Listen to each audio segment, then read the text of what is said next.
programa Cuidado com a Língua, como sabe, é da autoria de José Mário Costa, que é um jornalista que é responsável pelo sítio Ciberdúvidas de Língua Portuguesa. E já há muitos anos que eu colaboro nesse sítio, ainda no tempo de João Carreira Bom, que talvez se recordem dele. E depois, quando surgiu a oportunidade de fazer este programa, José Mário Costa convidou-me, disse, e tal, era interessante, e depois concebemos como é que o programa havia de ser, teve várias etapas, até se chegar a esta configuração atual. E então, o meu trabalho propriamente dito, qual é? Pensamos num tema para um programa, por exemplo, sei lá, programa sobre a escola, ou programa sobre Coimbra, por exemplo, que foi um dos últimos programas transmitidos. E então eu preparo os textos, ou seja, sei lá, fui buscar o que é futrica, ou de onde veio a palavra saudade, o que é que significam as tricanas, os lentes, aspectos não só de palavras como de expressões, como de situações que têm que ver com aquele tema que escolhemos. Portanto, eu faço a pesquisa, elaboro os textos e envio. Portanto, depois o guião vem para mim para eu poder retocar, porque, claro, eu é que estou responsável por as questões de português. Depois é gravado. Depois da gravação vem a cassete para mim, porque às vezes há uma palavra que não está bem pronunciada, há uma legenda que não foi corretamente colocada, porque há sempre esses imprevistos. Portanto, eu faço a revisão de certo modo, depois é corrigido e pronto, e depois vai para o ar. E às vezes ainda há uma falha, ou porque às vezes acontece, pronto. Impermeabilizamos anoraks e gabardines. Trespassa-se ou dá-se a exploração.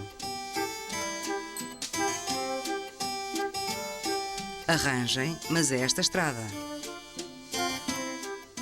É muito estimulante, muito sugestivo. Porquê? Porque aqui o programa tende a ensinar, mas ensinar de uma forma lúdica, selecionar aspectos que sejam curiosos, porque mais do que, enfim, de certo modo dizermos como é que se pronuncia bem, ou como é que se constrói bem a frase, ou qual é a palavra, pretendemos essencialmente que as pessoas vejam que o nosso idioma é belíssimo e gostem da língua, tenham prazer em saber, em aprofundar os seus conhecimentos sobre a língua.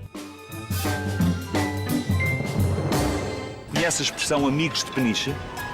Amigos de Peniche foi uns ingleses que apareceram aqui. Sim. Espanhóis! Espanhóis? Sim. Amigos de Peniche é uma expressão muito curiosa que surge no tempo do Dom António Prior do Crato. Como se sabe, quando o rei Dom Sebastião desapareceu na Batalha de Alcácer Quibir, em 1578, o reino ficou entregue ao cardeal Dom Henrique, que depois faleceu, e o Dom António Prior do Crato era o candidato, era o pretendente à coroa portuguesa. Mas, naturalmente, também Filipe de Castela pretendia.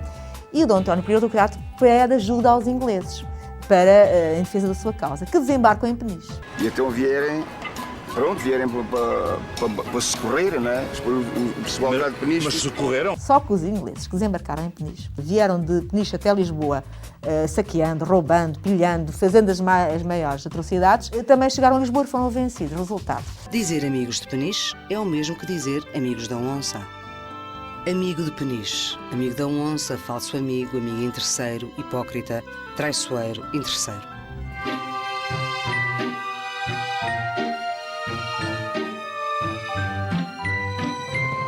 O problema dos maus tratos da língua é maior quando ela é usada pelas pessoas que têm a responsabilidade de a usar bem. Sei lá, por exemplo, na RTP, nos canais de televisão públicos, não é? Aí, normalmente, as pessoas esperam que o que está a ser dito esteja bem dito, ou seja, serve de modelo, de exemplo. Boa noite. Yasser Arafat agoniza no hospital de Paris. Os líderes palestinianos... Até as pessoas que dominam a língua, porque até são às vezes pessoas que dominam a língua e dominam-na bem, mas, por exemplo, no direto, na transmissão, é muito natural que haja uma incorreção.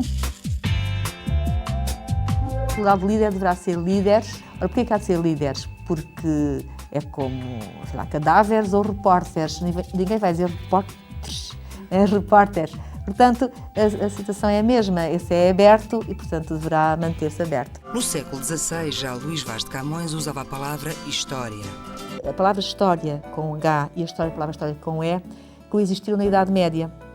Depois a palavra evoluiu e, portanto, passou a ser apenas história, que é como é utilizada, quer para designar a história de Portugal, quer para designar as histórias aos quadrinhos ou uma história infantil. Mas depois apareceram, recentemente, no século XX, dois autores que começaram a usar a palavra história, nomeadamente autores brasileiros, para designar uma história vulgar, um conto que não tinha a importância da história.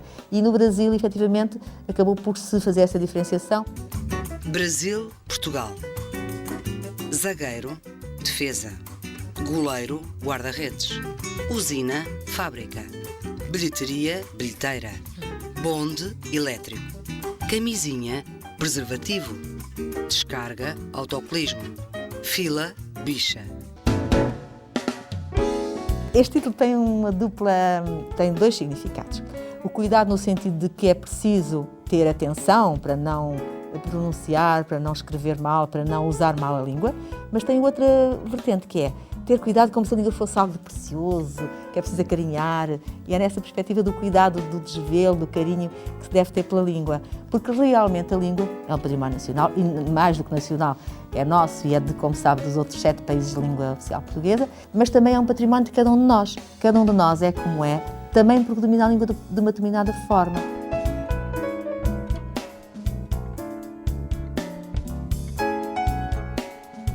Este livro surgiu precisamente devido a muitos leitores muitos espectadores que nos escreviam, dizendo: o programa passou num instante, eu nem tive ocasião de ver com calma. Claro que as pessoas hoje têm meios de gravar, mas mesmo assim gostariam de uma explicação mais aprofundada, e pensámos que realmente o livro poderia ir ao encontro. Aliás, dizíamos às vezes: não divulgam esse DVD, não põem isso em DVD. E, aliás, inicialmente a ideia era precisamente fazer apenas a divulgação do DVD e a distribuição do DVD. Mas depois verificámos que seria interessante as pessoas terem essa explicação mais aprofundada, porque, por exemplo, estou a pensar, uma expressão, por exemplo, ficar a ver navios. No programa foi transmitida uma das explicações da origem dessa expressão. Mas nós aqui na obra pusemos 3 explicações que aparecem, porque, portanto, ou seja, desenvolvemos. A nossa língua é um fator de identidade, é um fator de património, realmente é uma língua que vem do latim, mas que existe já desde o século XII. É uma língua, inclusivamente, com uma variação bastante diminuta, se nós formos a ver bem. Portanto, há essa unidade que confere, direi porque que a língua portuguesa é bela, se calhar é porque é nossa. Há termossos e amendoins. Bem-vindo. Não estacionar. Muro pintado de fresco. E você já sabe, se quiser participar, só tem que nos enviar um e-mail devidamente ilustrado para cuidadocoalingua@ateofimdomundo.com.